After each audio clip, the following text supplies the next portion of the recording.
The 25 auto-chambered Mauser Model 1910 was actually introduced in Europe in 1906 and into the USA 2 years later.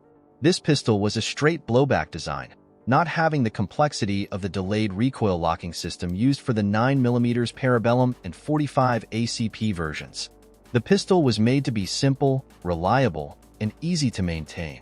The first variant of the Model 1910 was the side latch, which featured a rotating side latch just above the trigger which enabled the cover over the side of the lockwork to be removed for cleaning.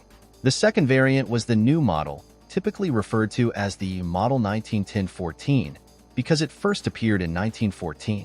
The original side latch model created some potential problems when field stripped, as the trigger could be removed, but would be difficult to replace because of the spring pressure on it. The new model eliminated this issue and provided some other changes to the lockwork, including improvements to the interrupter mechanism and the magazine and slide stop mechanisms. The new model's change to the striker mechanism also made it easier to determine if the pistol was cocked.